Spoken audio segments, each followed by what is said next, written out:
जो रिएक्शन खुद से हो, मतलब अपने आप होने लगे, वो रिएक्शन क्या हो गया? स्पॉन्टेनियस रिएक्शन हो गया। जैसे कि इसका एग्जांपल कोई बता सकता है क्या स्पॉन्टेनियस रिएक्शन का? जैसे मैं बताता हूँ। हाँ बोलो बच्चे।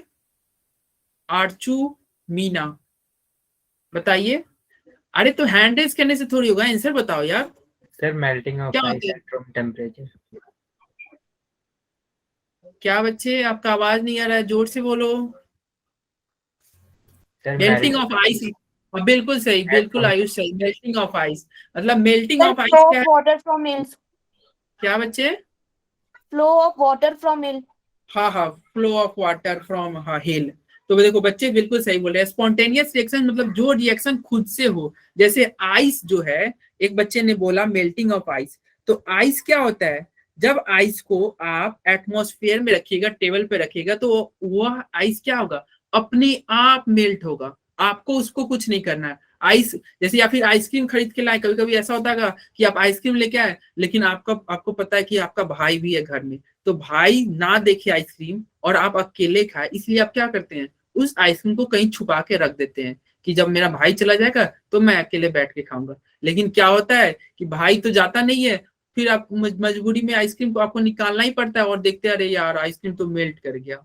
मतलब वो आइसक्रीम ऐसा हो गया, ना आपका भाई खाया ना आप खाए। तो वो आइसक्रीम आप छुपा के जो रखे थे वो क्या हो गया? अपने आप मेल्ट हो गया। आपने उसमें कुछ नहीं किया है। तो वह एक क्या है? मेल्टिंग ऑफ आइस क्या हो रहा है? एक स्पॉन्टेनियस रिएक्शन हो रहा है। तो स्पॉन्टेनियस रिएक्शन का मतलब क्या हुआ? ऐसा रिएक्शन जो खुद से हो जाए। जैसे दिन का होना, रात का होना, आप कुछ नहीं करते हैं, दिन अपने आप हो रहा है, रात अपने आप हो रही है, तो वो क्या हो गया? एक स्पॉन्टेनियस रिएक्शन हो गया। ठीक है ना? तो ये हो गया स्पॉन्टेनियस। और नॉन स्पॉन्टेनियस का मतलब क्या? इसके ठीक उल्टा, यानी कि जो रिएक्शन अपने आप ना हो, आपको उसमें कुछ वर्क करना पड़ेगा, वो क्या हो गया? Non spontaneous reaction. अब नॉन स्पॉन्टेनियस का एग्जांपल क्या हो गया? जैसे अब आपका जो है पानी है, उसको आपको गर्म करना है, तो वो अपने आप गर्म नहीं होगा। आप उसको गैस पे रखिएगा, गैस जलाइएगा, तब वो पानी गर्म होगा। तो क्या हो गया? एक नॉन स्पॉन्टेनियस रिएक्शन हो गया। तो बहुत बच्चे बोल भी रहते हैं स्पॉन्टेनियस नॉन स्पॉन्टेनियस पढ़ लिए हैं। अगर जो बच्चे नहीं पढ़े हैं और उनको क्या डाउट है क्या स्पॉन्टेनियस नॉन स्पॉन्टेनियस में, किस रिएक्शन को स्पॉन्टेनियस कहेंगे, किसको नॉन स्पॉन्टेनियस, डाउट है तो हैंड रेज कर सकते हो। चैट बॉक्स भी ऑन है, माइक भी ऑन है, आपको जहां मन वहां डाउट पूछ सकते हो। बोलो, कोई डाउट है क्या? क्या डाउट है क्या कोई? No, sir. अरे देखो, माना कि रात ज्यादा हो गया, 9:45 तक हो गए हैं, बट ऐसा नहीं है कि अब सो जाना है क्लास में ही। टीचर जगा हुआ है ना, तो आपको भी जगे रहना और फुल एनर्जी के साथ यस नो का रिप्लाई माइक ऑन करके बोल देना है। ठीक है ना? नहीं तो अगर पता चले कि आप सो गए, तो फिर तो टीचर को भी नींद आएगा ना। तो आप सोइएगा तो फिर मैं भी सो जाऊंगा, फिर क्लास कौन करेगा? कौन पढ़ेगा, कौन पढ़ाएगा, बताओ। ऐसे काम नहीं चलेगा, बोलना है, ठीक है, लगातार बोलना है, ताकि मुझे लगे, नहीं तो मुझे लगेगा कि बच्चे ही मेरे सो गए। तो है हमारा नेक्स्ट टॉपिक पे, इंट्रोपी। अब बताओ बच्चे, इंट्रोपी क्या होता है? कोई बता Measure सकता है of क्या? randomness. मैटर ऑफ रैंडमनेस, बिल्कुल सही। Measure. हाँ हाँ भाई, मेजर ऑफ रैंडमनेस। तो रैंडमनेस को बताता है। इंट्रोपी क्या, किसको बताता है? रैंडमनेस। ठीक है। अब ये रैंडमनेस का मतलब क्या हुआ बच्चे? रैंडमनेस का मतलब होता है, अब कोई किसी बच्चा को रैंडमनेस का वर्ड में दिक्कत है, तो उसका मतलब आसान भाषा में बोले तो क्या होगा? मोशन। तो जो चीज भी मोशन में है वो क्या है? इंट्रोपी में है। ठीक। तो इंट्रोपी क्या है? यह एक थर्मोडायनेमिक क्वांटिटी है। It is a thermodynamic quantity. ठीक। जो कि जो क्या बताता है? Which is use to express extent of randomness, या आसान भाषा में क्या बताता है? मोशन को बताता है। ठीक है। इंट्रोपी क्या है? मोशन को बताता है। तो किसके मोशन को? अगर गैस है तो गैस के पार्टिकल के मोशन को, अगर लिक्विड है तो लिक्विड के पार्टिकल के मोशन को, या सॉलिड है तो सॉलिड के पार्टिकल के मोशन को। तो इंट्रोपी क्या हो गया? मोशन को बताता है। किसके? मोशन को।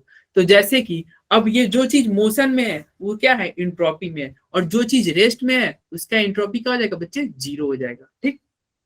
तो अब बताओ, यदि मान लो तुम बैठे हो, चुपचाप बैठे हो, ठीक, बैठ के ही पढ़ाई कर रहे हो, तो तुम एक तरह से रेस्ट में हो, तो तुम्हारा इंट्रोपी हम कैसे बढ़ा सकते हैं? तो तुम मान लो चेयर पे बैठ के पढ़ रहे हो और तुम्हारे चेयर के नीचे हम क्या कर दे, आग जला दे, क्या, फायर लगा दे। तुम यहाँ पे चेयर, ये तुम्हारा चेयर है, इस पे तुम यहाँ पे बैठ के पढ़ रहे हो, यहाँ पे कोई नीचे तुम्हारे चेयर के नीचे क्या लगा दे, फायर जला दे, तो क्या तुम इस चेयर पे बैठे रहोगे या उठ के भागोगे? उठ के भागोगे कि बैठे रहोगे, जल्दी बताओ। सर उठ के भागेंगे। तो उठ के भागोगे यानी कि तुम रेस्ट में थे, जैसे ही तुमको टेम्परेचर दिए तो तुम मोशन में आ गए।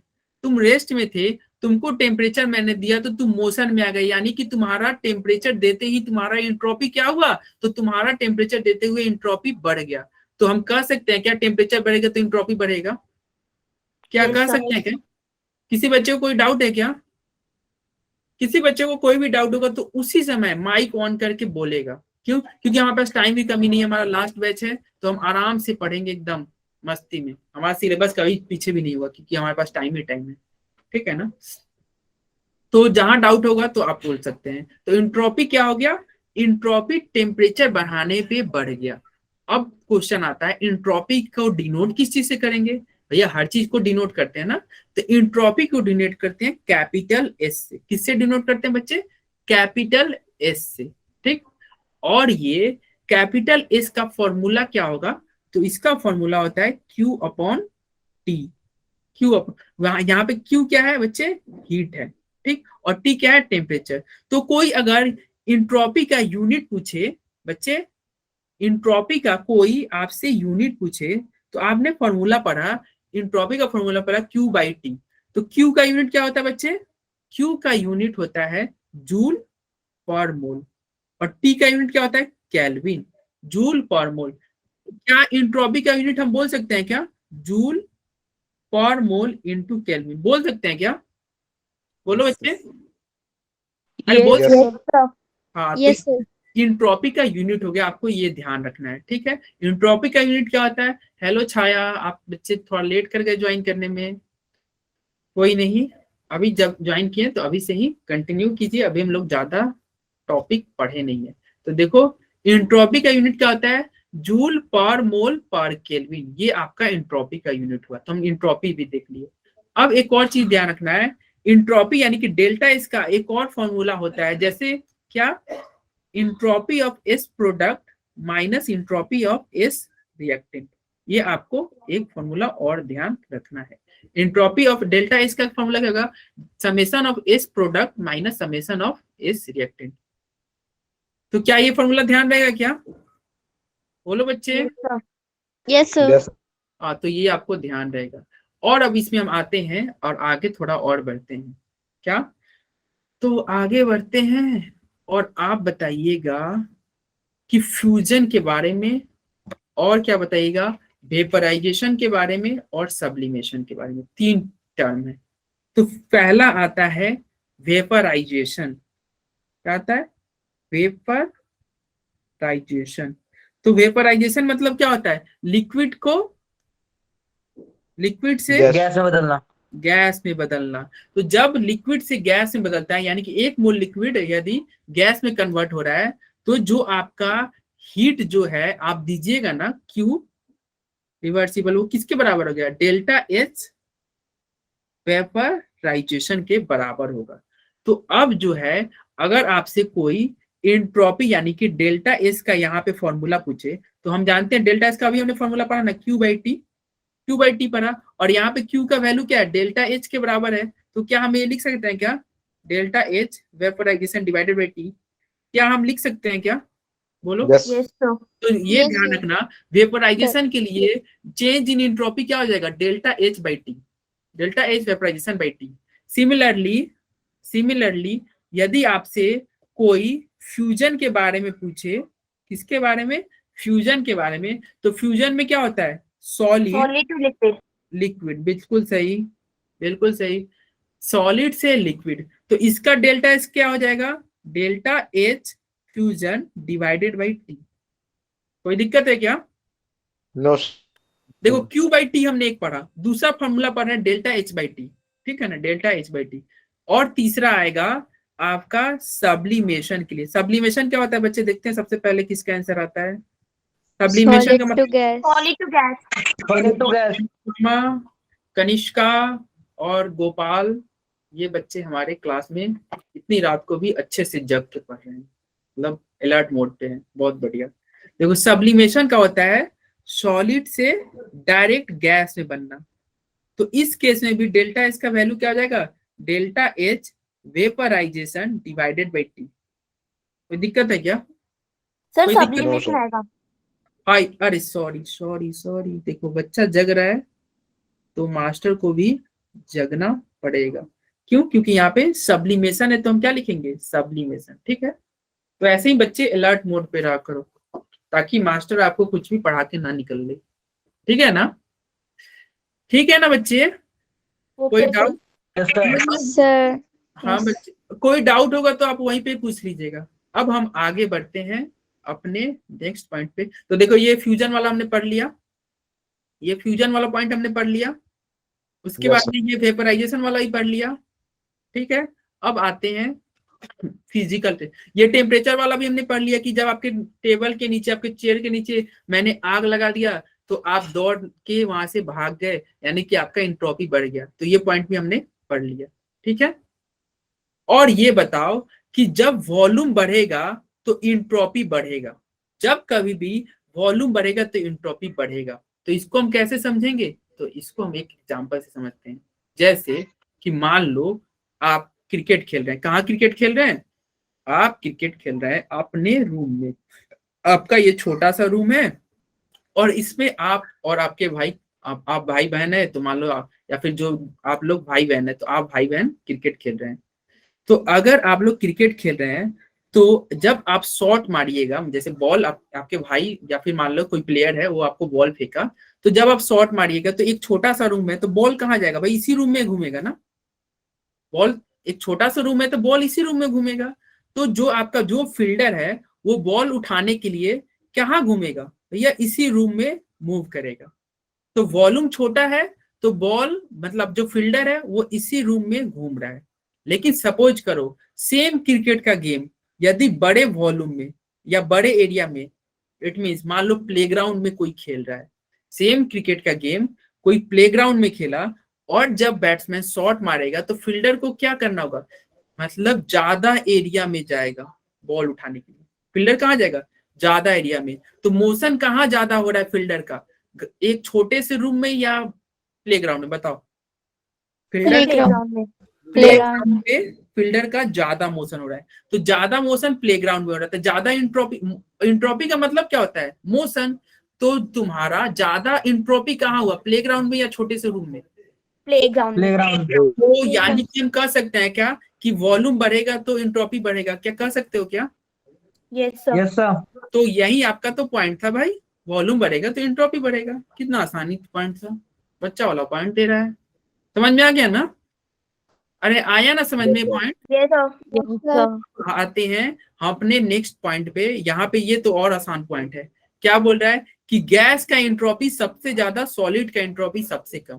तो ये सिंपल है बात है ना भाई, गैस के पार्टिकल ज्यादा मूव करते हैं, सॉलिड तो क्लोज पैक रहता है। तो गैस के पार्टिकल ज्यादा मूव कर रहे हैं, तो एंट्रोपी किसका ज्यादा, गैस का या सॉलिड का? गैस का। गैस का। तो ये पॉइंट समझ में आया क्या? क्या ये तीनों पॉइंट समझ में आया क्या? आए ना? Yes sir. ठीक है, तो हम आगे बढ़ते हैं। और ये क्वेश्चन है, जल्दी से मैं पोल जनरेट कर रहा हूँ, आंसर बताओ। ये तो हालांकि बहुत इजी क्वेश्चन है, फिर भी मैं पोल जनरेट कर रहा हूँ। पोल में सबको, हाइड्रोजन। Sir option D. अरे बच्चों में, हाइड्रोजन। अरे तो बच्चे ने तो मेरे पोल जनरेट करने से पहले ही आंसर दे दिया। अरे वाह, इस क्लास के बच्चे बहुत इंटेलिजेंट है, ऐसे ही आंसर देना है। ठीक है ना? कैसे हाइड्रोजन होगा? तो देखो मरकरी किस, बिल्कुल सही, मरकरी किस में है? लिक्विड। हाइड्रोजन किस में है? गैस। वाटर किस में है? लिक्विड। और ब्राइट क्या है? सॉलिड। तो हम जानते हैं गैस का, अभी तो हमने पढ़ा ना, गैस के पार्टिकल सबसे मोशन में, तो सबसे ज्यादा एंट्रोपी किसका? हाइड्रोजन का। ठीक है ना? किसी को कोई डाउट है क्या? No sir. किसी को डाउट हो तो पूछिए। तो यही इसका सॉल्यूशन आपको दिया हुआ है, आंसर हाइड्रोजन का सबसे ज्यादा एंट्रोपी। ठीक है, देखो हर क्वेश्चन के नीचे सॉल्यूशन दिया हुआ है, तो जब आपको नोट्स दिया जाएगा ना, तो किसी आपको सॉल्यूशन में, किसी आंसर में आपको दिक्कत हो तो आप नीचे पढ़ देख लेना। ठीक है ना? हालांकि मैं सारे क्वेश्चन क्लास में ही करा दूंगा। ठीक है, अब आते हैं प्रॉपर्टीज ऑफ एंट्रोपी के बारे में। तो देखो पहला ही पॉइंट लिखा हुआ है, इंट्रोपी क्या है, एक थर्मोडायनेमिक फंक्शन है। तो अब ये बताओ इंट्रोपी का तुमने फॉर्मूला भी पढ़ा, Q बाई टी पढ़ा ना, इंट्रोपी तुमने पढ़ा Q बाई टी। तो Q क्या है, Q तो हीट है और T क्या है बच्चे, टेम्परेचर है। तो क्या इंट्रोपी हीट और टेम्परेचर पे डिपेंड कर रहा है ना, तो जो चीज हीट और टेम्परेचर पे डिपेंड किया इसका मतलब क्या हुआ, वो थर्मोडायनेमिक एक फंक्शन हुआ। क्योंकि थर्मोडायनेमिक में हम पढ़ते ही क्या है बच्चे, हीट वगैरह के बारे में ही तो पढ़ते हैं। तो इंट्रोपी हीट और टेम्परेचर पे डिपेंड कर रहा है, तो क्या हम इसको थर्मोडायनेमिक फंक्शन नहीं कह सकते क्या, सर कह सकते हैं। कह सकते हैं ना। Yes sir. तो वही आपको क्या सकते हैं, इंट्रोपी एक क्या है बच्चे, थर्मोडायनेमिक फंक्शन है। ठीक, उसके बाद अच्छा बच्चे एक यहाँ पे आपको पॉइंट दिख रहा होगा, entropy is an extensive property. तो बताओ बच्चे, कोई बता सकता है क्या एक्सटेंसिव प्रॉपर्टी क्या है? सर जो कोई नेचर पे डिपेंड नहीं करती, वो अमाउंट ऑफ सब्सटेंस पे डिपेंड करती है। सर जो अमाउंट ऑफ सब्सटेंस पे डिपेंड नहीं करती, जो अमाउंट पे डिपेंड करता है, जो नेचर पे डिपेंड नहीं करता। जो अमाउंट पे डिपेंड करता है उसे कहेंगे एक्सटेंसिव। अब इसको हम समझते हैं, देखो दो तरह के प्रॉपर्टी होता है, एक होता है इंटेंसिव। जो इंटेंसिव का मतलब क्या होता है, जो अमाउंट पे डिपेंड ना करे, और इंटेंसिव का मतलब क्या होता है, जो अमाउंट पे डिपेंड करे। तो इंट्रोपी जो है बच्चे अमाउंट पे डिपेंड करता है। अब ये हम कैसे मान ले कि सर इंट्रोपी अमाउंट पे डिपेंड करता है, तो मैं एक एग्जांपल देता हूं, आप बताना कि डिपेंड कर रहा है कि नहीं। जैसे ये आपका क्लासरूम है, क्लासरूम है, मान लो किसी दिन आप क्लास में पहले पहुंच गए। जैसे मेरा क्लास का एक बच्चा है, कौन बच्चा है, कनिष्का है। कनिष्का बहुत मतलब क्लास में उनको मतलब वो क्लास में कनिष्का क्या की, किसी दिन बहुत पहले पहुंच गई। तो वो कनिष्का क्लास में पहले पहुंच गई, तो कोई क्लास में नहीं है तो क्या करेगी, चुपचाप बैठ जाएंगी। भैया अकेले हो तो क्या करोगे, चुपचाप बैठोगे ही ना। लेकिन मान लो क्लास में और बच्चे बढ़ गए, मतलब इनके फ्रेंड वगैरह आने लगे, तो क्लास में फ्रेंड आ गए कनिष्का के, तो क्या अब ये शांत बैठेंगी? अगर ये बैठना भी चाहेंगी तो इनकी फ्रेंड जो है वो इनको शांत से बैठने नहीं देंगे, कहेंगे क्या करेंगे, ये दोनों ये लोग आपस में खेलने लगेंगे, या फिर ऐसा भी होगा कि झगड़ा झुगड़ी हुआ, मारा पीटी हो गया, मार वगैरह मार झगड़ा सब हो गया। अब ये कनिष्का जैसे ही क्लास में और बच्चे आए, इनकी फ्रेंड आई, अब ये शांत से नहीं बैठेंगी। यानी कि कनिष्का में अब क्या आ गया, मोशन आ गया। मोशन क्यों आया, जब क्लास में बच्चे बढ़े, बच्चे बढ़ने का मतलब क्या हुआ, क्लास में अमाउंट बढ़ा। तो जब क्लास में बच्चे बढ़ रहे हैं यानी कि अमाउंट बढ़ रहे हैं, तो कनिष्का का मोशन बढ़ गया। जो कनिष्का पहले शांत बैठी थी वो क्या करने लगी, अब मान लो क्लास में कोई गेम खेल रही है, या फिर मान लो दोस्त से झगड़ा हो गया या कुछ भी, तो मोशन में आ गई। तो यानी कि मोशन में आने का मतलब क्या हो गया, कनिष्का का इंट्रोपी बढ़ गया। यानी कि जब अमाउंट बढ़ रहा है तो इंट्रोपी बढ़ा कि नहीं? Yes sir. अरे समझ में आ रहा है ना, मैं क्या Yes, sir. बोला, क्लास में जब एक बच्चा था, क्लास में एक बच्चा था, तो वो क्या था, वो शांत बैठा हुआ था। लेकिन जैसे ही क्लास में 4-5 बच्चे आ गए, तो आपस में इट में पॉसिबल है क्लास के अब तो ऐसे भी आप देखते होंगे ना कि जब 5 बच्चे रहते तो कोई बैठना भी चाहे ना शांत, तो वो उसका दोस्त उसको बैठने ही नहीं देगा। ये होता है, दोस्त नहीं बैठने देगा। क्या अगर आप पढ़ोगे भी ना तो आपका दोस्त कहेगा क्या पढ़ रहा है, रखो यार, क्या इतना पढ़ के क्या करेगा, चलो खेलने चलो। वो मोशन में आपको ला ही देगा। आप भी सोचेगा हाँ यार इतना पढ़ के ही क्या करेंगे, सब खेल ही रहे, चलो यार बंद करो चलो खेलने। तो जब क्लास में बच्चे बढ़ जाते हैं ना, यानी कि अमाउंट बढ़ गया, बच्चे मतलब अमाउंट, क्लास में जैसे ही अमाउंट बढ़ा तो क्या हो गया, अमाउंट बढ़ते ही इंट्रोपी बढ़ गया, आपका मोशन बढ़ गया। तो हम कह सकते हैं क्या कि इंट्रोपी जो है एक एक्सटेंसिव प्रॉपर्टी है। क्यों? क्योंकि अमाउंट बढ़ रहा है तो इंट्रोपी बढ़ रहा है। तो हम कह सकते हैं क्या, लास्ट पॉइंट आपको समझ में आया क्या? Yes, sir. किसी Yes, बच्चे Yes, को sir. डाउट है तो हैंड रेज कर ले, किसी बच्चे को डाउट है तो हैंड रेज करे, या फिर माइक ऑन करके फटाक से डाउट पूछे।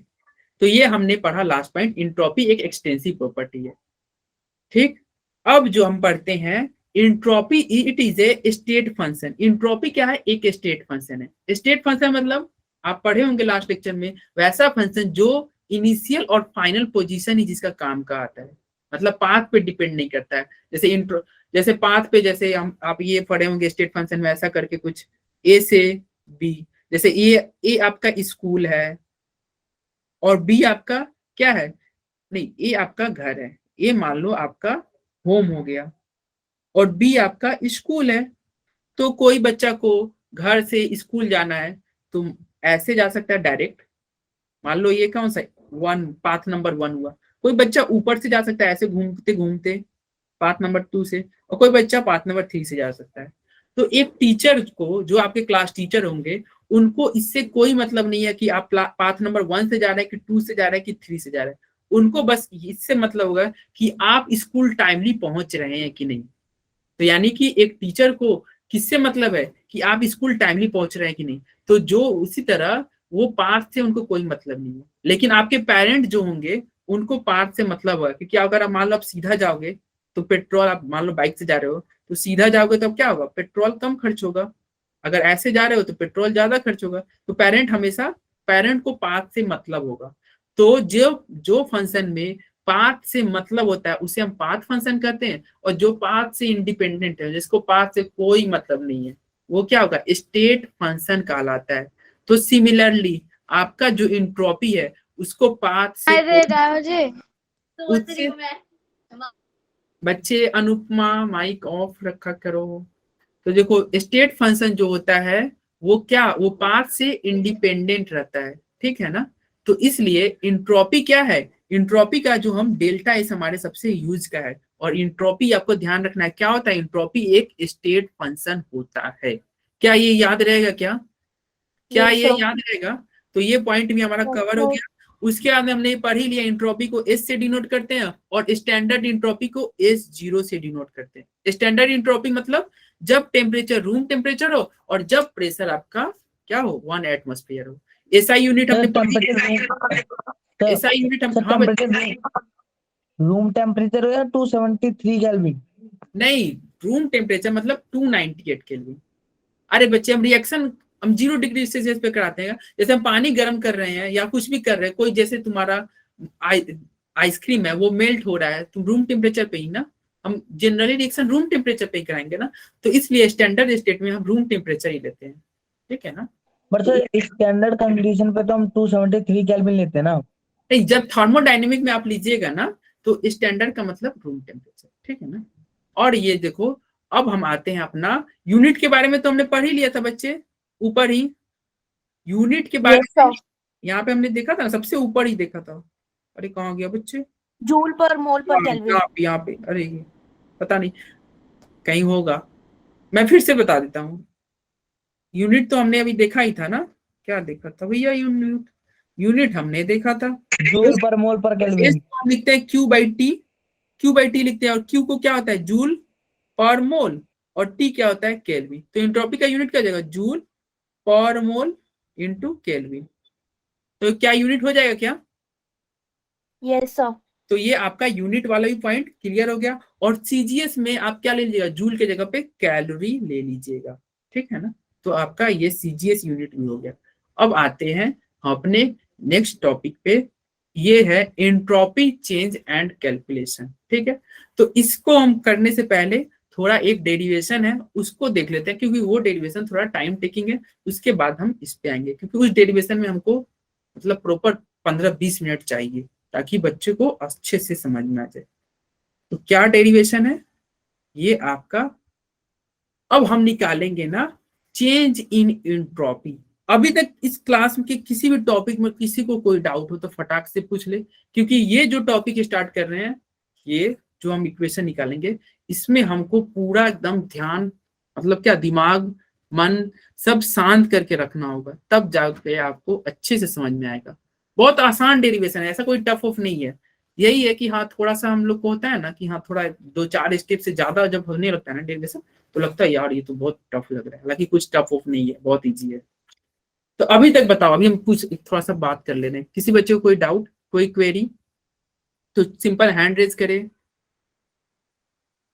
किसी बच्चे को कोई डाउट क्वेरी कुछ भी हो तो हैंड रेज करो, नहीं तो हम क्या इस डेरिवेशन के स्टार्ट करें क्या। बोलो Yes. बच्चे, सो गए क्या तुम लोग। Yes, sir. हाँ, तो सोना नहीं है यार क्लास में। ये तो स्टार्ट कीजिए। तो देखो, अब स्टार्ट करने से पहले तुम्हारे दिमाग में चलना भी तो चाहिए ना, ऐसे ही थोड़े हो जैसे कुछ भी करके कर दो। हमारा टारगेट क्या है, जब कभी भी डेरिवेशन करना है ना, तो हमेशा हमारा ध्यान टारगेट की तरफ रहना चाहिए कि हम मतलब ये स्टेप कर ही क्यों रहे हैं। मतलब हमें पता तो चलना चाहिए ना कि भाई हम अगला स्टेप कर रहे हैं तो क्यों कर रहे हैं। जैसे मैथ सॉल्व करते हैं तो पता चल जाता है ना कि 2+2 है, तो अगला स्टेप हम 4 होगा। तो ऐसे नेक्स्ट स्टेप के बारे में कुछ आइडिया होना चाहिए। तो एक बार हम ये देख ले रहे हैं इक्वेशन में क्या है। तो देखो इक्वेशन में तुम्हारा ln है, ln मतलब लॉग। तो तुमको कुछ लॉग का एक छोटा मोटा बेसिक नेचुरल लॉग। हाँ नेचुरल लॉग, थोड़ा मोटा बेसिक का एक प्रॉपर्टी तुम्हें जानना है, जो कि मैं अभी बता देता हूँ। एक और चीज तुम ध्यान देना कि जो तुम्हारा पहला इक्वेशन है ये T2/T1 के फॉर्म में है, टेम्परेचर और वॉल्यूम के फॉर्म में है। जो तुम्हारा पहला इक्वेशन टेम्परेचर और वॉल्यूम के टर्म में है ना। और दूसरा एक और इक्वेशन आएगा, ये किसके फॉर्म में है, टेम्परेचर और प्रेशर के फॉर्म में। टेम्परेचर और किसके फॉर्म में बच्चे, प्रेशर। तो अब तुम क्या करोगे, अब हम ये थोड़ा बहुत आपको बेसिक आइडिया हो गया होगा।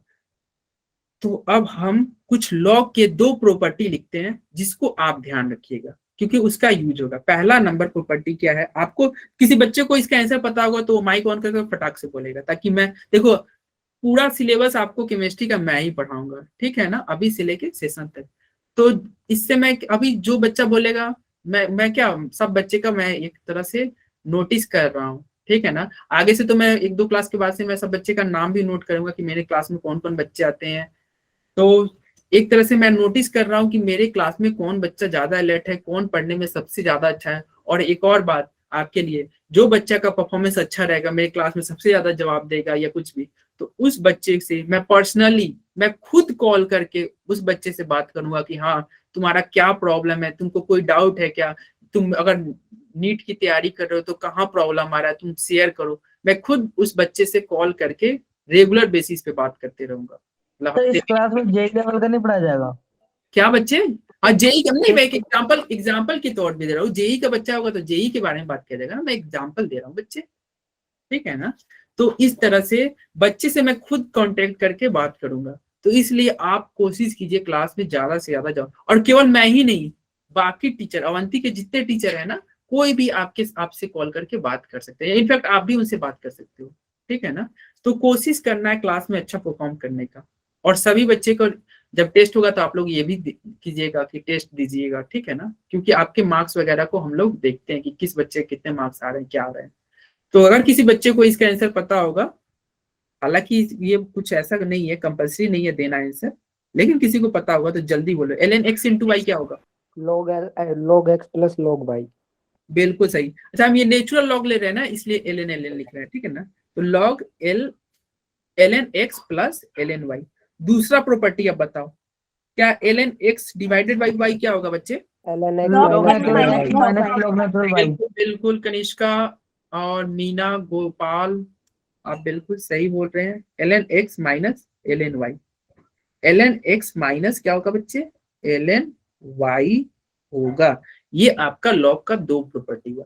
तीसरा प्रॉपर्टी ये ध्यान रखिएगा कि ln x बाई x क्या हो जाए, x बाई s, यानी कि x और x है तो क्या हो जाएगा, कट जाएगा ना, यानी कि क्या हो जाएगा ln1 नेचुरल log। 0, ln1 क्या हो जाएगा 0, ठीक है ना। x बाई x आपका क्या हो जाएगा बच्चे 0। तो ये आपका लॉग का 3 प्रॉपर्टी है जो कि हमको इस डेरिवेशन में काम आएगा। क्या ये ध्यान रहेगा क्या, ये तीनों प्रॉपर्टी, Yes sir। ठीक है। अब दूसरा हम इंटीग्रेशन के कुछ प्रॉपर्टी देखते हैं, किसके, इंटीग्रेशन के। तो ये आपको ध्यान रखना है। पहला प्रॉपर्टी है 4 number, integration of 1/x dx is equal to क्या होता है ln x। क्या ये ध्यान रहेगा क्या, यस Yes सर। sir। ये ध्यान रहेगा। अगला प्रॉपर्टी है इंटीग्रेशन ऑफ, अरे x1, एक सेकेंड बच्चे, इंटीग्रेशन ऑफ 1/x dx, और यदि लिमिट हो जाए, क्या लिमिट हो जाए, x1 से x2, तो इसका वैल्यू क्या हो जाएगा बोलो, log And x1 upon x1 x2। minus x2। ln x2 minus, x1 upon x2। क्या बोले बच्चे? अच्छा दोनों बच्चे का आंसर सही है। कैसे सही है अभी देख लेंगे। देखो दोनों ने सही बोला। एक ने बोला ln x2 minus ln x1, तो उसका भी सही है। और हम जानते हैं x2 माइनस x1 का हमने एक फॉर्मूला लिखा ना यहाँ पे ऊपर, जब ln x2 माइनस x1 होता है तो उसको डिवाइड में कर देते हैं ना, तो हम इसको कर सकते हैं ना ln x2 divided by x1। कोई दिक्कत है क्या? क्या ये दोनों इंटीग्रेशन, क्या ये सर, दोनों सही है इंटीग्रेशन दोनों। बन जाएगा क्या बच्चे? अच्छा मैं एक एग्जांपल देता हूं, आपको इसका आंसर देना है, ठीक है। एग्जांपल ये है, क्या है? Integration of 1 upon v dv v1 से v2। बताओ इसका इंटीग्रेशन, जल्दी बताओ। इस log natural log v2 by n v1। x2 मतलब ये हमको, ये मेरा टारगेट ये रहना चाहिए। आपको आंसर ना हमेशा इसमें बोलना चाहिए, क्योंकि ये मिडिल स्टेप है। मिडिल स्टेप हमारे कुछ खास काम का नहीं है, ये आपका फाइनल रिजल्ट है। तो क्या हो जाएगा? ln v2 by, V2 by ठीक है। और एक और एग्जांपल आप बताइए कि integration of 1 upon T dt का t1 से t2 क्या होगा integration? log natural t2 ln upon t1। ln t2 upon divided by upon t1। t1। तो ठीक है, ये हमारा दो हमने क्या सीखा मैथ के, एक लॉग के प्रॉपर्टी देखा और दो इंटीग्रेशन का प्रॉपर्टी देखा, ठीक है। अब आगे हम इस डेरिवेशन में 2-3 चीज और यूज पड़ेगा। वो क्या है आप लोग लास्ट क्लास में पढ़े होंगे, आप बताइएगा। सीपी माइनस सीवी, क्या आर आपने पढ़ा है क्या? CP minus CV, Yes sir। बिल्कुल sir. बिल्कुल। छाया, गोपाल, मीना, कनिष्का, बिल्कुल। तो आपका सीपी बराबर क्या हो जाएगा? R plus CV. क्या सीपी बराबर आर प्लस सीवी लिख सकते हैं क्या? yes sir। Yes sir। तो लिख सकते हैं, बिल्कुल सही। तो अब देखो आप ये लिख दिए। एक और आप ये फॉर्मूला पढ़े होंगे, delta U is equal to N C V delta T. क्या पढ़े हो क्या? Yes, Yes, sir. Yes sir। तो ये तुम्हारा डेल्टा है, तो डेल्टा के जगह पे डेल्टा कब होता है यूज करते हैं? जब change final Changing minus initial temperature। Difference में हो, तो क्या बच्चे? जब डिफरेंस में हो फाइनल और इनिशियल के। हाँ, तो डिफरेंस बड़ा हो, जब चेंज बड़ा हो तो डेल्टा लिखते हैं, जब चेंज छोटा हो जाए तो इसी डेल्टा को हम डी डी एक्स या डी से नोट करते हैं। इज इक्वल टू क्या हम लिख सकते हैं क्या? एनसीवी dt, क्या लिख Yes सकते sir। हैं? तो ये yes सर, छोटे से के लिए। तो ये फॉर्मूला भी आपको ध्यान रखना है। अब आते हैं बिना किसी देरी किए हुए हम अपने डेरिवेशन की स्टार्ट कर रहे हैं। क्या क्या आपको ध्यान रखना है? डेरिवेशन से पहले आपको लॉग की कुछ प्रॉपर्टी ध्यान देना था, इंटीग्रेशन के 2 प्रॉपर्टी ध्यान देने थे, और आपको सीपी माइनस सीवी का एक प्रॉपर्टी ध्यान देना था, और डीयू का फॉर्मूला ध्यान देना था। अब हम डेरिवेशन अपना यहाँ से क्या करते हैं? स्टार्ट। तो स्टार्ट करने से पहले 1 मिनट फिर हम शांत हो जाते हैं और पूछते हैं किसी बच्चे को कोई डाउट, कोई क्वेरी कि सर नींद आ रहा है, सर नहीं समझ में आ रहा है। No sir। किसी बच्चे को ऐसा है क्या कि नींद आ रहा है? जो बच्चा बोल नहीं रहा है उसको नींद आ रहा है, तो मैं No sir। ऐसा ही होगा। जो बच्चा देखो देखो मैं पूछा किसी बच्चे को नींद आ रहा है क्या, और जो बच्चा सो गया है वो क्या बोलेगा? तो कुछ नहीं बोलेगा ना। जो जगा हुआ है वो तो नो सर बोलेगा, जो सो गया वो क्या बोलेगा? तुम बताओ। No sir. वो तो कुछ नहीं बोलेगा ना। तो इसका मतलब जो नहीं बोल रहा है वो उस बच्चे को नींद आ रहा होगा, तो उस बच्चे को नींद आ रहा होगा। तो मैं वैसे देख ही रहा हूँ कि कौन बच्चे कितने ऐसे ये जवाब दे रहे हैं, कितने बोल रहे हैं। ठीक है, तो अब हम आते हैं डेरिवेशन की स्टार्ट कर रहे हैं। तो अब आप लोग कैसे स्टार्ट करेंगे? फर्स्ट लॉ ऑफ थर्मोडायनेमिक्स से स्टार्ट करेंगे। तो फर्स्ट लॉ ऑफ थर्मोडायनेमिक्स क्या होता है? कोई बता सकता है क्या? फॉर्मूला बता सकता है क्या? क्या डेल्टा Delta यू U is equal to Q delta plus U equal to में Q plus W. Q plus W. Gopal का आंसर एकदम Q plus पहले आ रहा है और सबसे सही आ रहा है। Delta U is equal to, Kanishka का भी, delta U is equal to Q plus W. तो डब्ल्यू इज इक्वल टू क्या होता है बच्चे? Minus P, work done minus P delta V. Minus P delta V. तो Yes, क्या sir। हम यहाँ पे लिख सकते हैं क्या Q minus P delta we लिख सकते हैं क्या डेल्टा यू को? Yes sir. अब ये एक देखो, Yes sir। अच्छा एक देखो, अभी मैंने बोला ना कोई भी डेरिवेशन करने से पहले दिमाग में चलना चाहिए टारगेट, टारगेट कि हम ऐसा क्यों कर रहे हैं। ऐसा नहीं अंधाधुंध बस पागलों की तरह किए जा रहे हैं। टारगेट हमारा पता रहना चाहिए। देखो हम क्या निकालना है, हमारा टारगेट है डेल्टा एस, डेल्टा एस निकालना टारगेट है। और डेल्टा एस कैसे निकलेगा, डेल्टा एस निकलेगा, डेल्टा एस क्या होता है बच्चे, Q Q divided by by T. T. तो यानी कि, या फिर हम ऐसे भी कर सकते हैं, यदि हम डीएस निकालें तो डीएस क्या हो जाएगा, डी क्यू बाई टी। तो टारगेट हमेशा हम ये बना के चलेंगे कि हम डी क्यू लाए और उसको टी से डिवाइड कर दे। क्या टारगेट आना चाहिए, डी क्यू लाओ और टी से डिवाइड करो, क्योंकि तुम्हारा डेल्टा डीएस इसी से निकलेगा। और डीएस से तुम डेल्टा एस पे कैसे जाओगे, देखो एक और चीज तुम ध्यान रखना इंटीग्रेशन में, क्या ध्यान रखना कि बच्चे जब तुम इंटीग्रेशन करोगे ना डीएस का, तो वो क्या बन जाएगा, डेल्टा एस। कुछ ब्लूप्रिंट तैयार हो रहा है कैसे हमको होगा, देखो यहाँ पे तुमको क्यू दिख रहा है, यदि हम ये क्यू को डी क्यू कर दे और टी से डिवाइड कर दे तो हमारा हमको डीएस आ जाएगा। और जैसे ही डीएस आएगा उसको इंटीग्रेशन कर देंगे, हमारा फाइनल रिजल्ट आ जाएगा। कुछ आइडिया मिल रहा है, नहीं मिल रहा होगा तो अभी नेक्स्ट स्टेप में मिल जाएगा। देखो अब हम क्या करेंगे, इसको लिख देंगे Q is equal to delta U plus P delta V। क्या लिख सकते हैं क्या, देखो ये माइनस को इस साइड हम yes sir.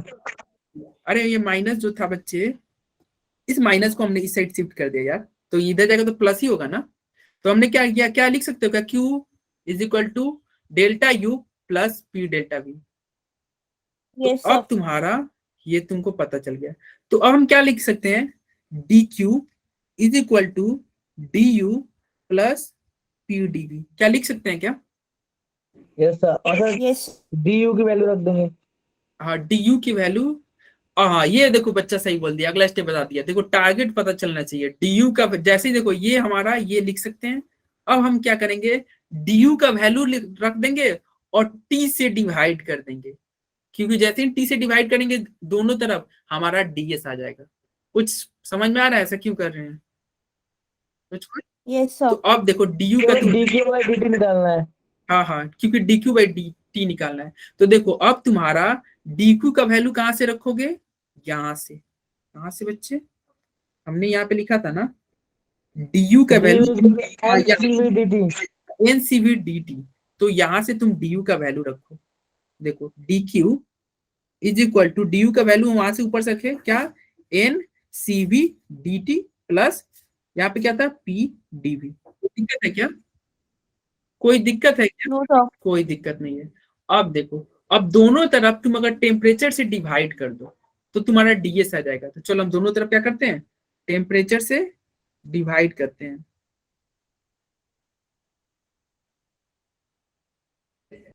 कोई दिक्कत है क्या ये इसमें, दोनों तरफ टेम्परेचर से डिवाइड No, दिक्कत है। अच्छा तो ये टेम्परेचर से डिवाइड किए तो ये डी क्यू बाई टी को, जो मेरा टारगेट था लो आ गया, हमारा टारगेट था डीएस लाना, आ गया डीएस आ गया ना।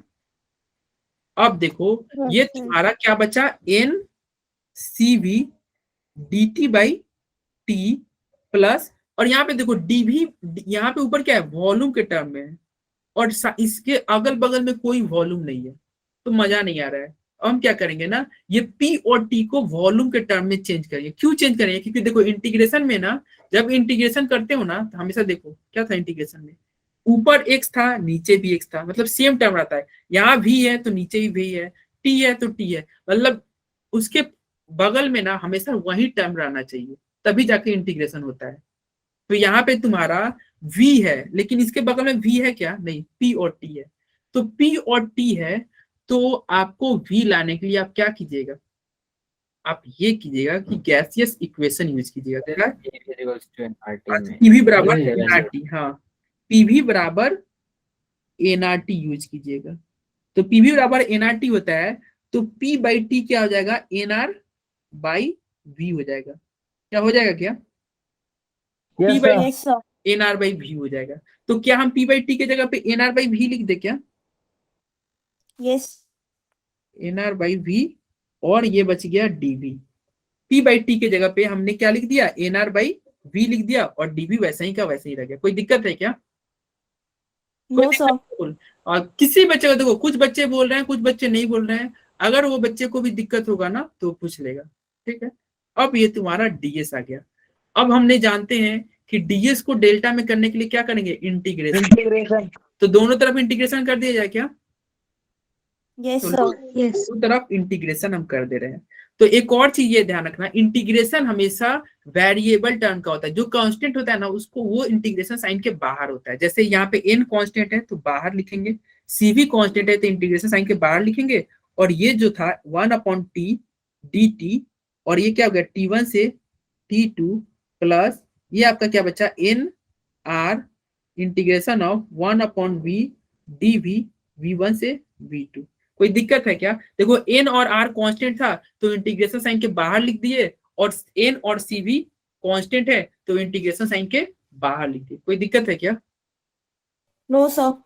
तो अब ये बाहर लिख दिए। अब क्या होगा देखो, अब क्या लिख सकते हैं, इंटीग्रेशन ऑफ ds के जगह पे डेल्टा। अब देखो तुम्हारा आंसर ही आ गया, इंटीग्रेशन ऑफ ds की जगह पे डेल्टा s लिख दोगे क्या? लिख दोगे ना? Yes, sir. sir. और एनसीबी को तो एनसीबी वैसे ही उतार देंगे, एनसीबी की जगह पे हम तो एनसीबी वैसे का वैसे ही उतार देंगे। बट 1/t dt की जगह पे हम क्या लिख सकते हैं, ln बताओ t2/t1 लिख सकते हैं क्या? बोलो बोलो Yes, sir. जल्दी। Yes, sir. अब प्लस nr 1/v dv के इंटीग्रेशन की जगह पे हम ln Log V2 by V1. ln v2/v1 लिख सकते हैं क्या? Yes, sir. Yes, sir. ये तुम्हारा फाइनल रिजल्ट आ गया। डेल्टा एस क्या हो गया, NCB ln t2/t1 plus nr ln v2/v1। यही आपका इक्वेशन था जो कि ऊपर लिखा हुआ था और हमने इसको डिराइव कर दिया। किसी बच्चे को डेरिवेशन में कोई दिक्कत? कोई बच्चा चाहता हो फिर से बता No, दो? sir. No, sir. कोई बच्चा को नहीं समझ में No, आया sir. या बोले फिर से बता दे तो बोल सकता है, हैंड रेज कर देगा सिंपल। हालांकि मैं एक बार फिर से जल्दी से एक मिनट के अंदर इसको रिवाइज करा दे रहा हूँ क्योंकि ये थोड़ा बड़ा था ना, तो इसलिए देखो हम कैसे इसका डेरिवेशन स्टार्ट किए। हम स्टार्ट किए फर्स्ट लॉ ऑफ थर्मोडायनेमिक्स से। First law of thermodynamics delta U is equal to Q plus W से हम स्टार्ट कर रहे हैं।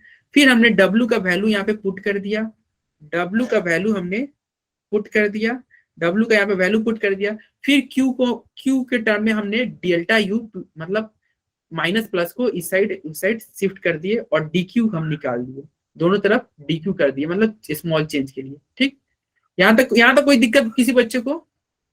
इस स्टेप तक किसी को कोई दिक्कत? एक बार रिकैप No, दे दो। sir. कोई दिक्कत नहीं है। अब आते हैं, हम जानते हैं डी यू का वैल्यू ऊपर हमने लिखा था तो हमने यहाँ पे डी यू का वैल्यू पुट कर दिया, बाकी वैसे का वैसे उतार दिया। फिर हम क्या किए, दोनों साइड टेम्परेचर से डिवाइड करें। क्यों डिवाइड करें? क्योंकि हमें डी क्यू बाई टी क्या होता है, डीएस होता है। तो लो दोनों तरफ टेम्परेचर से डिवाइड कर दिए। उसके अंदर क्या होगा, एनसीबी dt बाकी जैसे का था वैसे उतार दिया। और देखो d के साथ भी था तो इसके पड़ोस में भी क्या लाना है, हमारा टारगेट v लाना है। तो इधर भी था तो इधर भी क्या कर दो, पीवी बराबर एनआरटी है तो p बाई टी क्या हो जाएगा, एनआर बाई वी हो जाएगा। तो देखो हम यहाँ पे p बाई टी की जगह पे क्या लिख दिए, एनआर बाई वी लिख दिए। ठीक है, और अब तुम क्या करोगे, अगले स्टेप में दोनों साइड इंटीग्रेशन कर दोगे। क्यों इंटीग्रेशन करोगे? क्योंकि इंटीग्रेशन करने से हम जानते हैं इंटीग्रेशन ऑफ डीएस क्या होता है, डेल्टा एस होता है। तो लो दोनों तरफ इंटीग्रेशन कर दिए और जो कांस्टेंट टर्म था वो हमेशा इंटीग्रेशन के बाहर आता तो बाहर रख दिए। उसके अंदर क्या हुआ, जैसे ही इंटीग्रेशन करोगे तो डीएस क्या बन गया, डेल्टा एस बन गया, एनसीबी वैसे ही रह गया। और 1/t dt का इंटीग्रेशन तुमने ऊपर देखा ही था, ln t2/t1 था, और nr वैसे ही रह गया। 1/v dv का इंटीग्रेशन क्या हो गया, ln v2/v1 हो गया। अब बताओ कोई दिक्कत, कोई समस्या, No, sir. कोई परेशानी? नींद के अलावा कोई और परेशानी हो तो तुम बोलो, क्योंकि नींद का इलाज तो मेरे पास नहीं है। मैं यहाँ से तो देख भी नहीं रहा ना कौन बच्चा सो गया। कोई और परेशानी टॉपिक से रिलेटेड तो बताओ। हालांकि मेरी बातों को आप ध्यान से सुनिएगा तो आपको नींद भी नहीं आएगा, ठीक है ना। तो अब आते हैं, ये आपका पहला डेरिवेशन जो कि यहाँ पे हमारा ये था, ये वाला लो हमने प्रूफ कर दिया। इतना खतरनाक डेरिवेशन हमने आसानी से प्रूफ कर दिया। अब इसी का भाई है, इसके ये हमने, ये समझो ये बड़ा भाई था, बड़ा भाई का हमने डेरिवेशन निकाल लिया, इसका छोटा भाई है। सेम ऐसा ही रिएक्शन है, देखो ये हमने बड़े भाई का रिएक्शन ये निकाल दिया डेरिवेशन। छोटा भाई इसी तरह है, देखो एनसीपी क्या है, सीवी की जगह पे सीपी आ गया है और v2/v1 की जगह पे p1/p2 आ गया है। तो यानी कि तुम्हारा फिर से अप्रोच लगाना है। अप्रोच क्या है कि तुमको वॉल्यूम को चेंज करना है प्रेशर में। देखो सोचना सीखो क्योंकि तुम साइंस के स्टूडेंट हो, रट्टा नहीं है। अगला तुम्हारा डेरिवेशन क्या होगा, वॉल्यूम को तुमको चेंज करना है प्रेशर में। तो कैसे चेंज करेंगे, तो फिर से गैस इक्वेशन लगाएंगे पीवी बराबर एनआरटी और हम चेंज करेंगे। देखो कैसे, इसी में अब आगे हम बढ़ते हैं और ये बताओ कोई P1 V1 बराबर nRT, कोई गैस है जिसका प्रेशर है 1 है और वॉल्यूम V1 है, टेम्परेचर T1 है, तो क्या लिख सकते हैं क्या P1 V1 is equal to nRT1? बोलो। Yes, sir. अगर उसी गैस का प्रेशर चेंज हो जाए, वॉल्यूम चेंज हो जाए, तो क्या हम लिख सकते हैं क्या? क्या लिख Yes, सकते sir. हैं क्या? तो इसको इक्वेशन 1 मान लिए, इसको इक्वेशन 2 मान लिए और तुम दोनों इक्वेशन को डिवाइड कर दो, 1 को 2 से डिवाइड कर दो, तो क्या हो जाएगा? 1 को जैसे ही 2 से डिवाइड किए तो Sir, तुम NR से NR कट. एनआर से एनआर कट जाएगा, तो हमारा बचेगा P1 V1 divided by P2 V2 is equal to T1 T2। कोई दिक्कत है क्या? ये कर No, सकते हो? sir. अब देखो ये किए तो हमारा टारगेट ऊपर से ही दिमाग में चल रहा है क्या, वॉल्यूम को हटाना है, यानी कि V2 बाई V1 को हटाना है। ये जो डेरिवेशन था, ये जो हमारा आंसर आया था V2 बाई V1 को हमारा हमको हटाना है, तो यहाँ पे भी हमें वो टारगेट अपनाना है, V2 बाई V1 को हटाना है। तो क्या हम लिख सकते हैं क्या, P1 T2 divided by P2 T1 is equal to V2 by V1। क्या लिख सकते हैं क्या, P देखो क्रॉस मल्टीप्लाई कर दिए हैं, P1 ये T2 ऊपर चला जाएगा ना, T2 P2 ये T1 नीचे आ गया, बच गया क्या P2 बाई V1। एक बार देखो क्रॉस मल्टीप्लाई किया और कुछ नहीं किया है, कोई दिक्कत है क्या? No, sir. तो अब देखो V2 बाई V1 के जगह पे हम क्या लिख देंगे, P1 T2 by P2 T1। तो चलो लिखते हैं, ये तुम्हारा ऊपर इक्वेशन था, ये इक्वेशन को एज इट इज हम यहाँ पे नेक्स्ट स्लाइड पेज पे उतार देते हैं। ठीक है, इक्वेशन हमारा क्या था, देखो क्या था, delta S is equal to N C V L N T2 by T1 था, प्लस में क्या था, देखो delta S is equal to N C V L N T2 by T1, plus में क्या था N R L N V2 by V1। तो ये इसी V2 बाई V1 को तो हमें हटाना है ना, V2 बाई V1 को यहीं से तो हटाना है ना, तो हम V2 बाई V1 के जगह पे हम देखो क्या लिखेंगे, N R L N V2 by V1 के जगह पे हम क्या लिख देंगे, P1 by P2. नहीं P1 बाई P2 नहीं है यार, देखो P1 P2 into T2 T1, ये है ना बच्चे, देखो P ये है ना P1 T2 divided by P2 T1, ये है ना, तो हम Yes, ये sir. Yes, sir. क्या लिखे, P1 by P2 into T2 by T1। कोई दिक्कत है क्या, कोई दिक्कत है क्या? No, sir. सर अब लॉग का एक प्रॉपर्टी लगेगा, क्या प्रॉपर्टी लगेगा, लॉग में जब मल्टीप्लाई में होता है तो क्या होता है, वो प्लस में आ जाता है, Add. तो यानी कि हम ये लिखेंगे N C V L N T2 by T1 plus N R, और ये तुम्हारा इसमें लॉग का प्रॉपर्टी लगा, यानी कि L N P1 by P2 plus L N T2 by T1। कोई दिक्कत है क्या? लॉग का प्रॉपर्टी हमने लगाया, लॉग मल्टीप्लाई में होता है, log ln x into Y, हम अभी पढ़े ना ऊपर, ln x प्लस वाई होता है, तो x प्लस वाई कर दिए। कोई दिक्कत है क्या, बताओ जल्दी, No, sir. No, sir. किसी को कोई दिक्कत होगा तो पूछ लेगा। अब देखो लॉग का प्रॉपर्टी लगा, अब हम क्या लिखेंगे, delta S is equal to N C V L N T2 by T1 plus, अब इसको हम मल्टीप्लाई कर देंगे ब्रैकेट में, देखो N R L N P1 by P2 plus N R L N T2 by T1। कोई दिक्कत है क्या, कोई प्रॉब्लम? हमने क्या किया भैया, एनआर को ब्रैकेट को ओपन कर दिया, मतलब एनआर को मल्टीप्लाई कर दिया। बोलो कोई दिक्कत हो तो। अरे कुछ नहीं किया यार, देखो ये एनआर जो था ना, ये ब्रैकेट में के बाहर है ना, तो हम कॉमन था तो यहाँ पे नहीं मल्टीप्लाई कर देंगे दोनों में, Yes, sir. तो हमने मल्टीप्लाई कर दिया। ठीक, अब आओ आगे बढ़ते हैं और देखो तुमको कुछ कॉमन निकालना होगा। कैसे कॉमन, कौन कौन कॉमन निकाल सकता है, तो तुम देखो यहाँ पे भी एन है, नहीं मैं दूसरा कलर ले लेता हूँ, कौन सा कलर लूं, रंग व्हाइट ले लेते हैं। सर हाँ बच्चे, सर इसमें हम डायरेक्ट बॉयज लॉ लगा सकते थे ना? नहीं डायरेक्ट बॉयज लॉ लगाते थे, आपको सीपी कैसे आता है, अभी आपको पता चल जाएगा ना, बॉयज लॉ नहीं लगाते। आप देखो सीपी भी तो लाना है ना। अभी देखो जस्ट थोड़ा 1 मिनट सब्र करो, तुमको पता चल जाएगा। देखो यहाँ पे एन है और क्या है, यहाँ पे भी एन है, यहाँ पे ln T2/T1 है और यहाँ भी ln T2/T1 है। तो हम ये कॉमन ले सकते हैं ना। तो देखो कॉमन हम कैसे ले रहे हैं, हमने कॉमन लिया n ln T2/T1, तो तुम्हारा क्या बचेगा, तुम्हारा ब्रैकेट के अंदर बचेगा CV, ये बचेगा ना भैया, यहाँ पे CV बच रहा है ना, और यहाँ पे क्या बचेगा Yes, प्लस sir. R। और बाकी ब्लू पेन से जैसे एज इट इज था वैसे हम उसको लिखते रहे, NR ln P1 divided by P2। बताओ भाई, देखो कोई दिक्कत हो तो अच्छा देखो। CV प्लस आर TP हो जाएगा। CP प्लस आर, देखो बिल्कुल सही, अब तुम गोपाल को तुमको समझ में आ गया। CB प्लस आर हमने लिखा था ना बच्चे, ऊपर P होता है देखो यहाँ पे, इसीलिए हमने इसको लिखा था। CB प्लस आर क्या होता है बच्चे, P होता है CP। तो लो हम यहाँ पे अब देखो, ये पहले इस स्टेप में कोई दिक्कत, ये क्या No, क्या sir. हमने कॉमन निकाला, n ln T2/T1 को कॉमन निकाला, तो क्या बचा, यहाँ पे CV बच रहा है और यहाँ पे R बच रहा है, तो CV प्लस R बच गया, बाकी ये तो एज इट इज हमने लिख दिया, ठीक। और तुम्हारा डेल्टा इसका फॉर्मूला क्या हो जाएगा, अब तुम्हारा डेल्टा इसका नया इक्वेशन हुआ n ln T2/T1, और CV प्लस R क्या होता है, अभी आपने बताया CP plus NR ln P1/P2। तो तुम्हारा ये सेकंड इक्वेशन भी आ गया। बताओ, अब बॉयस लॉ डायरेक्ट लगा सकते थे क्या, जो बच्चा बोल रहा था? No sir. नहीं लगा सकते, क्योंकि CP आप कहाँ से लाते, आप P1/P2 तो ला देते, लेकिन CP तो नहीं आता ना। तो CP के लिए हम डायरेक्ट बॉयस लॉ नहीं लगा सकते ना।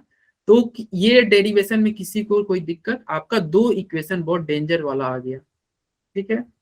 ये इक्वेशन अक्सर बच्चों को नहीं समझ में आता है, आपको समझ में आया क्या? एक बार मैं ये सेकंड स्टेप से मैं फिर से रिवीजन करा दे रहा हूँ। यहाँ तक तो हम सब बच्चे निकाल लिए थे पहला। इसके बाद हमने क्या किया, P1 मतलब गैस इक्वेशन लगाया, आइडियल गैस का, P1V1 is equal to NRT1 और P2V2 is equal to NRT2 लगाया। फिर हमने दोनों को डिवाइड कर दिया, दोनों को डिवाइड किए तो हम फिर क्या करेंगे, V2/V1 के टर्म में लाए। फिर V2/V1 को यहाँ पे हमने रिप्लेस कर दिया, क्योंकि हमें टारगेट क्या है, वॉल्यूम को हटाना है। तो ये जो इक्वेशन था पहला इक्वेशन, उसमें V2/V1 को रिप्लेस कर देंगे P1T2 से डिवाइडेड बाई P2T1 से। तो यहाँ पे हमने रिप्लेस कर दिया। फिर लॉग का एक प्रॉपर्टी लगाया, लॉग क्या कहता है, लॉग x इंटू वाई क्या होता है, लॉग x प्लस वाई। तो लो हमने प्लस कर दिया बीच में, यहाँ पे बीच में प्लस कर दिया। उसके बाद में क्या किया, ये जो ब्रैकेट था, ब्रैकेट को हमने नेक्स्ट स्टेप में ओपन किया तो सबको NR से मल्टीप्लाई कर दिया, यहाँ पे NR से मल्टीप्लाई कर दिया। उसके बाद में क्या किए, हमने कॉमन ले लिया, n ln T2/T1 को हमने कॉमन लिया, तो बच क्या गया ब्रैकेट के अंदर CV प्लस R। तो CV प्लस R ब्रैकेट के अंदर बच गया, बाकी NR ln P1/P2 वैसे ही रह गया, और CV प्लस R को हम बोलते हैं CP। तो लो हमने CP लिख दिया और हमारा आंसर आ गया। कोई दिक्कत, कोई No, दिक्कत? sir. तो ये तुम्हारा दोनों इक्वेशन यहाँ पे आ गया। तो बड़ा भाई छोटा भाई दोनों डिराइव हो गए, ये आपका दोनों, ये भी हमने डिराइव कर दिया और ये भी। अब आपको बताना है, मैं पूछूंगा कि मान लो वॉल्यूम कांस्टेंट हो जाए, क्या हो जाए, वॉल्यूम कांस्टेंट हो जाए, तो V1/V2 कट के क्या हो जाएगा, 1 हो जाए कि नहीं? मान लो और log 1 0 होता है। log 1 0, यानी कि ये पूरा टर्म ही 0 हो जाएगा, पूरा टर्म हो जाएगा Yes, ना sir. 0। तो यदि वॉल्यूम कांस्टेंट हो जाए, तो वॉल्यूम कांस्टेंट किस प्रोसेस को कहते हैं बताओ, आइसोबारिक, आइसोथर्मल, आइसोकोरिक, किसको बोलते हैं? Isocoric. हाँ, तो आइसोकोरिक के लिए वॉल्यूम कांस्टेंट होगा, तो उसका फॉर्मूला डेल्टा इसका केवल इतना ही होगा, केवल इतना ही फॉर्मूला होगा। यदि मान लो प्रेशर कांस्टेंट हो जाए, तो क्या ये कट के 1 हो जाएगा, और क्या ये 0 हो जाएगा एलन, तो क्या ये पूरा टर्म Yes, हट sir. जाएगा? तो जब प्रेशर कांस्टेंट हो जाएगा तो डेल्टा इसका फॉर्मूला क्या ये हो जाएगा क्या? Yes, sir. Yes, तो sir. प्रेशर कांस्टेंट होता है, उस फॉर्म को क्या बोलते हैं, आइसोथर्मल, आइसोबारिक, आइसोकोरिक, बताओ। Isobaric. क्या सभी बच्चे आइसोबारिक से सहमत है क्या? एक ही बच्चे का आंसर आ रहा है, छाया का। Yes, sir. अच्छा, कोई बच्चा ऐसा है क्या जिसको आइसोबारिक, आइसोकोरिक में दिक्कत होता हो, तो मैं उसको एक ट्रिक बता दूंगा, उसको तुरंत समझ में आ जाएगा। क्या ट्रिक बता दिया जाए क्या आपको? बार प्रेशर की यूनिट होती है। हाँ बिल्कुल सही, आपने तो अच्छा दिमाग लगाया। बार प्रेशर की यूनिट होती है, थर्मल टेम्परेचर की यूनिट है, मतलब थर्मल मतलब टेम्परेचर, और जो बच गया वो वॉल्यूम। तो चलो छाया का ही हम ट्रिक यूज कर लेते हैं। छाया ने क्या ट्रिक से याद किया है, आइसोथर्मल। हालांकि मैं दूसरे ट्रिक से बताता लेकिन इसका ट्रिक भी, बच्चे का ट्रिक भी बहुत अच्छा है। देखो आइसोबारिक मतलब बार की, आइसोबारिक मतलब बार किसका यूनिट है, प्रेशर का यूनिट है। तो प्रेशर का यूनिट है, यानी कि आइसोबारिक में क्या हो गया, pressure constant, pressure constant. Isothermal, thermal मतलब क्या होता है बच्चे, हीट होता है ना, सबको पता है। तो हीट Yes. होता है, टेम्परेचर होता है, यानी कि इसमें क्या हो जाएगा, टेम्परेचर कांस्टेंट। तो जो बच गया बच्चे आइसोकोरिक, जो बच गया उसमें क्या होगा, वॉल्यूम कांस्टेंट, क्योंकि एक में प्रेशर एक में टेम्परेचर, तो एक में वॉल्यूम कांस्टेंट। तो ऐसे हम लोग छाया वाला ही ट्रिक अपना के इसको ध्यान रखेंगे। आइसोकोरिक में क्या हो जाएगा बच्चे, सर एक बार डेल्टा क्या एच की बच्चे, दूसरी वाली डेरिवेशन का फाइनल आंसर दिखाना। अच्छा डेल्टा एस वाला का डेरिवेशन का फाइनल यही आंसर, ये फाइनल ही है बच्चे, ये फाइनल ही है, दिख नहीं रहा आपको, सर एक मिनट। ये आपके फाइनल इक्वेशन है, देखो। Okay sir. ठीक है, ये आपका, हमने डिराइव भी यही इक्वेशन किया था, ये आपको नोट्स मिल जाएगा, हमने भी यही आंसर निकाला था, अभी जो नीचे है ना हमने यही निकाला है। तो देखो ये जब प्रेशर कांस्टेंट होगा तो ये तुम्हारा टर्म कट के क्या हो जाएगा, जीरो, ये कट गया। अगर टेम्परेचर कांस्टेंट होगा तो ये कट जाएगा, वॉल्यूम कांस्टेंट हो जाएगा तो ये टर्म कट जाएगा। तो क्या आपको समझ में आया क्या, तो देखो इसका कुछ नीचे, लो बच्चे ये तुमने बोला ना, ये मैं डेरिवेशन दिखा दिया यहाँ पे, एक ये डेरिवेशन हो गया गोपाल, और एक तुमने, और हमने क्या किया, एक हमने ये किया। देखो यहाँ पे P1/P2 है, ध्यान रखना, ठीक है ना। तो ये तुमको दोनों डेरिवेशन ओके क्या सर। करना है, याद करना है। फॉर्मूला तो डेरिवेशन भूल भी जाओ कोई नहीं, फॉर्मूला याद रहना चाहिए, तो इसलिए मैं लिख दिया रिमेम्बर, ये फॉर्मूला ध्यान रखना है। ठीक है, अब जो है तुम्हारा ये हमने पढ़ ही लिया भैया, आइसोथर्मल के लिए क्या होता है भैया, टेम्परेचर वाला टर्म कट जाएगा ना, आइसोथर्मल के लिए टेम्परेचर वाला कट जाएगा, तो देखो क्या बचा, delta S NR LN V2/V1, temperature वाला जीरो हो गया, तो ये हमने पढ़ ही लिया। इसके बाद आते हैं, देखो आइसोबारिक वाला भी पढ़ लिया भैया, प्रेशर वाला टर्म कट जाएगा तो क्या बच गया, केवल टेम्परेचर वाला बच गया। और हमने ये भी पढ़ लिया आइसोकोरिक, आइसोकोरिक में क्या हो जाएगा, वॉल्यूम वाला टर्म कट जाएगा, तो डेल्टा एस का फॉर्मूला क्या हो जाएगा, ये बच गया। चलो हो गया ना। अब आते हैं, एक क्वेश्चन है, इसको आप घर से कर लीजिएगा, मैं हिंट दे दे रहा हूँ या थोड़ा ही बता दे रहा हूँ। क्या बताना है, इंट्रोपी चेंज आपको बताना है इन्वॉल्व इन आइसोथर्मल। देखो आइसोथर्मल का रहा है, यानी कि क्या, टेम्परेचर, टेम्परेचर कांस्टेंट। तो फॉर्मूला कौन सा लगेगा जिसमें टेम्परेचर ना हो। और एक्सपेंशन कह रहा है, यानी कि 2 मोल से कितना एक्सपेंशन हो गया, यानी कि वॉल्यूम वाला तुमको फॉर्मूला लगाना है।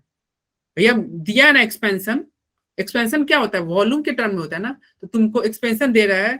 अच्छा ये 2 मोल, ये क्या दिया है, एन दिया हुआ है, एन दिया हुआ है, एक्सपेंशन कितना हो रहा है, 10 डेसीमीटर क्यूब से 100 डेसीमीटर क्यूब। तो V2/V1 क्या हो जाएगा बच्चे, देखो ये फॉर्मूला इसमें क्या लगेगा, delta S is equal to N CV ln V2/V1। अरे यहाँ पे हमारा एक फॉर्मूला नहीं आया था बच्चे, देखो डेल्टा Yes, V2, sir. अरे नहीं नहीं, एक सेकेंड, हम ये फॉर्मूला यूज करेंगे ना। क्या हो रहा है बच्चे, आपका टेम्परेचर वाला टर्म कट जा रहा है, जैसे टेम्परेचर वाला हम काटेंगे ना, देखो ये फॉर्मूला हम यूज करेंगे। देखो मैं यहाँ पे बताता हूँ, तुम्हारा कौन सा फॉर्मूला यूज करेंगे, टेम्परेचर वाला टर्म कटा ना, देखो ये वाला टर्म कट जाएगा, क्यों, क्योंकि आइसोथर्मल है। तो बच क्या गया, nR ln V2/V1, क्या बचा, nR ln V2/V1। तो तुम्हारा उसमें कौन सा इक्वेशन यूज होगा, delta S is equal to nR ln V2/V1, यही वाला यूज होगा ना। हम ये वाला फॉर्मूला यूज करके, और ये आज का लास्ट ही क्वेश्चन है, उसके बाद में मैं आज की क्लास को ये कर दूंगा ऑफ कर, अरे यार क्या यूज करेंगे बच्चे, कौन सा फॉर्मूला, टेम्परेचर कौन, हाँ बताओ बच्चे, delta S L1 NR ln V2/, V2/V1। तो देखो V2 का वैल्यू भी दिया, एन का वैल्यू क्या दिया, 2 मोल दिया है, तो 2 लिख दोगे, आर का, आर तो गैस कांस्टेंट है, तो आर का वैल्यू 8.314 लिख दोगे, और ln V2/V1, V2 कितना है बच्चे 100, 100 डेसीमीटर। और तुम्हारा V1 क्या है 10, तो 10/100 100/10 क्या कट के क्या हो जाएगा 10 हो जाएगा। ln 10 का वैल्यू होता है 1, तो One. क्या आंसर हो जाएगा 2 इंटू 8.314 इंटू 1। तो ये आपका आंसर होगा। नीचे आपको सॉल्यूशन भी दिया हुआ है, यहाँ पे ए आर छूट गया है, आर छूट गया है, तो क्या आ जाएगा 2 पॉइंट। अच्छा ये तुम ये कर लेना। अच्छा एक और चीज ये, हाँ ये मैं एक बच्चे को मैं तो देखो एक और तुमको ध्यान ये रखना है कि देखो एक लॉग का और प्रॉपर्टी होता है ना, ln इज इक्वल टू होता है ना 2.303 log, ln is equal to 2.303 log. तो हमें ना इसमें ये ln ना है बच्चे, ये क्या है ln है, तो ln को हमको लॉग में जब भी कन्वर्ट करोगे ना तो क्या होगा 2.303 से मल्टीप्लाई कर देना। देखो जैसे यहाँ पे लिखा हुआ है ना बच्चे, देखो ये ln है, क्या है बच्चे ln, ln मतलब नेचुरल लॉग। अभी बहुत बच्चे बोल रहे थे ना ln मतलब नेचुरल लॉग, तो ln मतलब नेचुरल लॉग होता है। तो जब नेचुरल लॉग को ln को तुम लॉग में कन्वर्ट करने के लिए हमेशा 2.303 से मल्टीप्लाई करते हैं। तो देखो 2 इंटू 8 पॉइंट, सबसे पहले 2.30 तो 38.9 आ रहा है, क्या बच्चे 38.9 आ रहा है सर। हाँ अप्रोक्स तुम्हारा आंसर सही है 38.3, बिल्कुल सही। देखो ये सॉल्यूशन दिया हुआ है बच्चे, तुम देख भी लेना। देखो हमने फॉर्मूला लिखी दिया, कौन सा फॉर्मूला यूज करना है, delta S N R ln v2/v1। यहाँ पे एन आर छूट गया था, तो आर का वैल्यू ये होता है 8.314, लॉग v2/v1 का भी वैल्यू दिया हुआ है 100/10, और तुम्हारा जब भी ln में फॉर्मूला था ना, ln को लॉग में बदलने के लिए 2.303 से क्या करते हैं मल्टीप्लाई करते हैं, ये ध्यान रखना। तो ये हमारा आंसर है। क्या क्या आप लोग ये सॉल्व कर लीजिएगा क्या घर पे, कि कर दे इसको? Yes, तो कर लेंगे। कर लेंगे। हाँ तो ठीक है, इसको आप सॉल्व कर लीजिएगा। उसके बाद में आज का कुछ टॉपिक हम यहीं पे ओवर करते हैं। किसी बच्चे को कोई डाउट होगा तो पूछ लेगा, मैं रिकॉर्डिंग ऑफ कर रहा हूँ।